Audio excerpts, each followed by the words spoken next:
Hello friends, welcome and welcome back to my YouTube channel. तो आज के इस वीडियो में हम देखने वाले हैं फिजिक्स के बहुत ही ज़्यादा इंपॉर्टेंट टॉपिक के बारे में। तो टॉपिक आप देख सकते हैं, टॉपिक है आपका डायनेमो। डायनेमो या धारा जनित्र या इसको जनरेटर भी बोला जाता है। तो डायनेमो क्या होता है तो आज के इस वीडियो में हम समझेंगे, ठीक है। तो डायनेमो या जनरेटर एक ऐसा उपकरण होता है जिसके द्वारा, ये एक ऐसा उपकरण या एक ऐसी मशीन होती है जिसे हम जनरेटर भी बोलते हैं, या एक ऐसी मशीन होती है जिसके द्वारा हम यांत्रिक ऊर्जा को किसमें बदल सकते हैं? वैद्युत ऊर्जा में बदल सकते हैं। इस प्रक्रम के द्वारा, इस उपकरण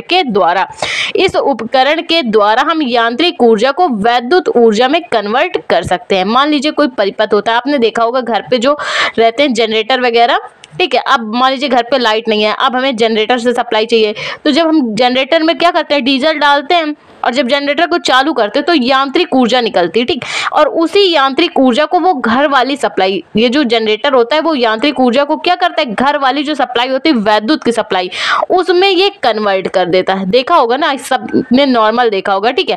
तो यह एक ऐसा उपकरण होता है जिसके द्वारा हम क्या करते हैं, यांत्रिक ऊर्जा को वैद्युत ऊर्जा में कन्वर्ट कर सकते हैं, जिसे हम क्या कहते हैं, डायनेमो या जनरेटर या जनित्र कहते हैं, ठीक है। ये दो प्रकार के होते हैं। पहला होता है प्रत्यावर्ती धारा जनित्र, सबसे पहला होता है प्रत्यावर्ती धारा जनित्र, जिसको एसी भी बोला जाता है, एसी, ठीक है। और दूसरा होता है दिष्ट धारा जनित्र। पहला प्रत्यावर्ती धारा जनित्र और दूसरा होता है दिष्ट धारा जनित्र, इसको डीसी बोला जाता है, ठीक है।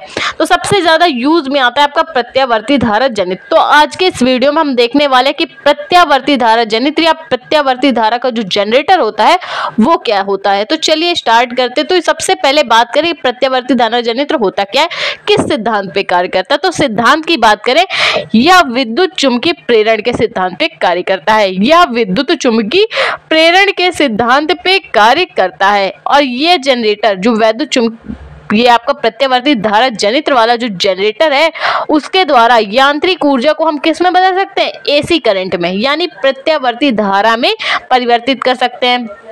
तो आपने देखा क्या था, विद्युत चुम्बकीय प्रेरण, पिछले चैप्टर में आपने देखा था कि इसमें हम क्या करते हैं, मान लीजिए कोई परिपथ है, अभी इसमें कोई आवेश नहीं है, ठीक। अब इस पे हम क्या करें, ये एकदम सोया हुआ परिपथ है।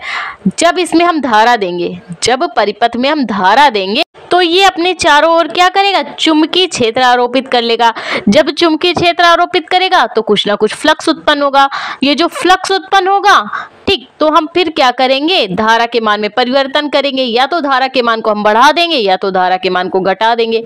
जब हम, ये जो परिपथ सो रहा था, स्लीपिंग मोड में था, जब हमने इसको धारा दी तो ये अपने चारों ओर क्या करता है, चुंबकीय क्षेत्र आरोपित करता है, ठीक।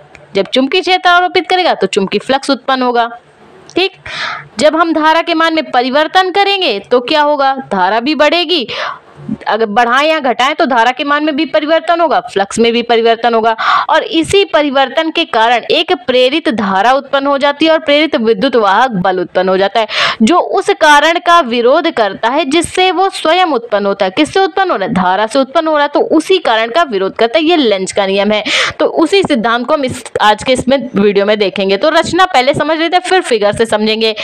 रचना क्या है, एक कुंडली जिसको आर्मेचर बोला जाता है, ABCD है, एक कुंडली ABCD है, जिसे हमने लोहे की क्रोड या राड पर, एक कुंडली जिसको आर्मेचर भी बोला जाता है, ABCD है, जिसे लोहे की क्रोड या राड पर हम तांबे के तार को लपेटकर बनाते हैं, जिसे हम लोहे की क्रोड या राड पर तांबे के तार को लपेटकर बनाते हैं। इस कुंडली के निचले सिरे में दो तांबे के छल्ले लगे होते हैं, जिनको सर्पी वलय बोला जाता है, जो कि एक दूसरे से कुछ दूरी पर स्थिर होते हैं। इन छल्लों के सिरों पे दो ब्रुश B1 व B2 लगे रहते हैं, ठीक। इस परिपथ में एक सेल कुंजी व बल्ब नीचे की ओर लगा रहता है। ये बात हुई रचना की। अभी आपको नहीं समझ में आई होगी, फिगर से समझते हैं।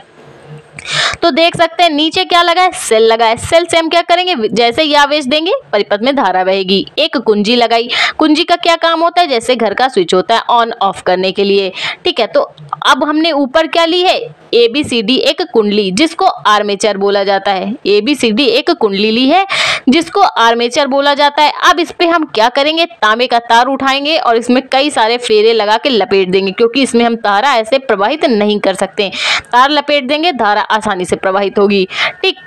अब नीचे क्या लगा है, नीचे लगे हैं तांबे के छल्ले, क्या लगे हैं, तांबे के छल्ले, यानी कि जैसा आपका होता नहीं है, जैसे मान लीजिए कोई छल्ला होता है, ठीक, जैसे आपका ये छल्ला हो गया, ये कुंडली हो गई, ठीक है। तो ये क्या होती है भाई, छल्ले से कसी है, तो छल्ले किससे कसे, छल्ले ब्रुश से कसे हैं। मान लीजिए कोई नट हो गया, उससे छल्ले कसे हैं और ये कुंडली उसके बीच में कसी है। जब कुंडली में हम धारा प्रवाहित करेंगे तो कुंडली भी घूमेगी और ये भी छल्ले में, भाई छल्ले में गुड़न लगेगा। ये जो आपका कैप है ना, ये मान लीजिए ब्रुश है, ठीक, ब्रुश से छल्ला कसा है, ये जो छल्ला है ये ब्रुश से कसा है, और ब्रुश और ये जो छल्ला है, छल्ले के अंदर कुंडली है, तो कुंडली अलग घूमेगी, छल्ले अलग घूमेंगे, ठीक। नीचे हमने बल्ब लगाया है और कुंडली का नाम है ABCD और इसे प्रबल चुंबक के बीच में लटका देते हैं, ठीक। अब देखते हैं इस काम कैसे करेगी। सेल से हम क्या करेंगे, सेल से जैसे ही आवेश देंगे परिपथ में धारा बहेगी। कुंजी को हमने ऑन किया, सेल से आवेश दिया, परिपथ में धारा बही। अब धारा बही, ये धारा कहाँ जाएगी, धारा जाएगी कुंडली ABCD, जिसको आर्मेचर बोला जाता है। अब जैसे ही कुंडली ABCD में धारा पहुंची तो भाई तांबे का तार लगा है, आवेशित हो गया और चारों ओर क्या हो गया, चुंबकीय क्षेत्र आरोपित हो गया, क्योंकि प्रबल चुंबक के समीप भी है और धारा से तो हम आवेश दे ही रहे हैं। चुंबकीय क्षेत्र आरोपित हुआ तो ये कुंडली किस प्रकार घूमेगी, A से B, B से C, C से D, मतलब घूमेगी। तो प्रथम अर्ध चक्कर में दिशा कैसी होगी, A से B, B से C, C से D। और जब हम क्या करेंगे, द्वितीय अर्ध चक्कर में, मतलब दूसरे आधे चक्कर में कुंडली कैसी, C से D की ओर घूम जाएगी। किस प्रकार घूम जाएगी, C से D की ओर घूम जाएगी। तो धारा के चलने की दिशा किस प्रकार हो जाएगी, देख सकते हैं आप, D से C, C से B, B से A। मतलब जब आधे चक्कर में कुंडली, भाई कुंडली कैसे घूम रही, गोल गोल घूम रही है। पहले कुंडली की दिशा है A से B, B से C, C से D, और जब ये घूम जाएगी तब दिशा कैसी हो जाएगी, उल्टा। तो भाई जब धारा दे रहे हैं, कुंडली घूम रही है, तो कुछ ना कुछ फ्लक्स उत्पन्न होगा, और जैसे ही हम धारा के मान को बढ़ाएंगे घटाएंगे, फ्लक्स में भी परिवर्तन हुआ, फ्लक्स में परिवर्तन हुआ, ठीक। तो प्रेरित धारा उत्पन्न हुई। अब ये प्रेरित धारा कैसे होगी, प्रेरित धारा दूसरे सिरे से होकर निकल के फिर ऊपर जाएगी।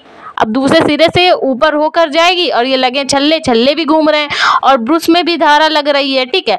जिसके कारण ये क्या होगा, ये जो बल्ब लगा है भाई, जैसे ही हम, आपने देखा होगा घर का जो स्टार्टर होता है, स्टार्टर को हम जैसे मोटर वाला जैसे ही उसको ऑन करते हैं तो क्या होती है, एक बत्ती जलती है, बत्ती जलती है, और जब मोटर हम बंद कर देते हैं स्टार्टर से तो कुछ देर तक वो जलती रहती है। तो ये बल्ब का काम वही है, जैसे ही हम परिपथ को ऑन करेंगे बल्ब जलेगा और कुछ देर तक जलता रहेगा परिपथ बंद करने के बाद। तो हम धारा दे रहे हैं, कुंडली घूम रही है, और प्रबल चुंबक के कारण तो चुंबकीय क्षेत्र आरोपित हो रहा है, जिसके कारण ये कुंडली घूम रही है। और धारा के मान को हम क्या करेंगे, जैसे ही बढ़ाएंगे घटाएंगे, चुंबकीय फ्लक्स में परिवर्तन होगा, प्रेरित धारा उत्पन्न होगी, और ये प्रेरित धारा क्या करेगी, दूसरे सिरे से निकलते हुए वापस कुंडली में जाएगी।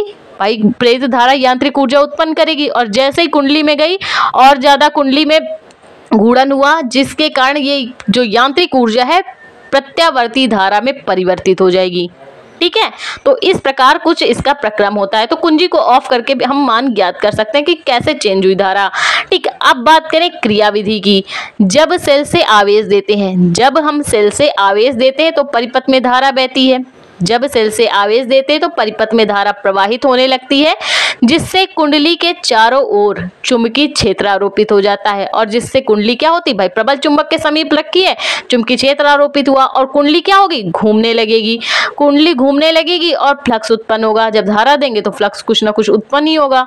फ्लक्स उत्पन्न हुआ और कुंडली अपनी दूरी में दक्षिणावर्ती यानी क्लॉकवाइज डायरेक्शन में घूमती। किस प्रकार, जिस प्रकार घड़ी की सुइयों की दिशा होती है ना, क्लॉकवाइज डायरेक्शन में घूमती है कुंडली, और छल्ले भी ब्रुश को स्पर्श करते हुए घूमते रहते हैं। जब धारा के मान में हम परिवर्तन करते हैं तो क्या होता है, फ्लक्स में भी परिवर्तन होगा, प्रेरित धारा उत्पन्न होगी, और प्रेरित धारा ब्रुश के दूसरे सिरे से बाहर होती हुई वापस कुंडली में जाएगी। वो यांत्रिक ऊर्जा को प्रत्यावर्ती धारा में कन्वर्ट कर देगी। तो कुछ इस तरह से था प्रत्यावर्ती धारा जनित का सिद्धांत, रचना और क्रियाविधि। आई होप आपको समझ में आई।